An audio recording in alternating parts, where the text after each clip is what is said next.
बटोगे तो कटोगे, एक है सेफ है। ये नारा अपने भाजपा के शीर्ष नेतृत्व के मुख से कई चुनावी भाषणों में सुना ही होगा। पर यही भाजपा की केंद्र सरकार के अधीन आने वाली यूजीसी समाज के छात्रों को बांटने का एक षड्यंत्र रच रही है अपने नए बिल के माध्यम से। आइए आपको इस बिल के बारे में समझाता हूं। इस बिल में हर यूनिवर्सिटी और कॉलेज में इक्विटी कमिटी बनेगी। इक्वल अपॉर्चुनिटी सेंटर बनना कंपलसरी होगा।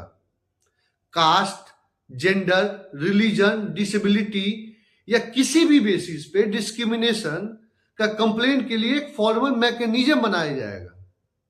पर दिक्कत यहां आती है, पूरे बिल में आपको जनरल कैटेगरी के स्टूडेंट के लिए कोई सेफ गार्ड देखने को नहीं मिलेगा। जनरल कैटेगरी के स्टूडेंट के अलावा सभी कैटेगरी के स्टूडेंट के लिए आपको सेफ गार्ड मिलेगा। बिल के हिसाब से जनरल कैटेगरी के स्टूडेंट के ऊपर किसी भी प्रकार का डिस्क्रिमिनेशन होता ही नहीं है, वो इसके विक्टिम ही नहीं है। मतलब कुछ लोग बाय डिफॉल्ट ही विक्टिम और कुछ लोग by default accused.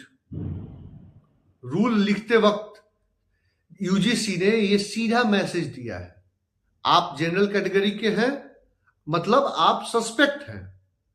SC ST act का मिसयूज के बारे में आए दिन आप न्यूज में देखते ही हैं।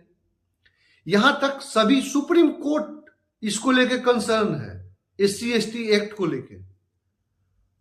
अब मैं यूजीसी से एक चीज पूछना चाहता हूं, क्या आप बताएंगे कि ये फॉल्स कंप्लेन अगर होता है किसी जनरल स्टूडेंट पे तो उसका सेफगार्ड कहां है? जो स्टूडेंट का कैरियर और फ्यूचर इस वजह से बर्बाद होगा उसकी जिम्मेदारी कौन लेगा? हमारी केंद्र सरकार को उन नेताओं से पूछना चाहता हूं, क्या आपका सबको एक करने का नारा बस अपने चुनावी वोट के लिए था? क्या अब इस देश में जनरल कैटेगरी का होना एक पाप हो गया है? डिस्क्रिमिनेशन के खिलाफ लड़ना जरूरी है, पर सिलेक्टिव जस्टिस इनजस्टिस के बराबर होता है। इक्विटी का मतलब बैलेंस बनाना होता है, ना कि बायस्ड होना। सरकार को इससे जल्द इस पे कुछ करना होगा, नहीं तो सरकार के खिलाफ विरोध और बढ़ता जा रहा है।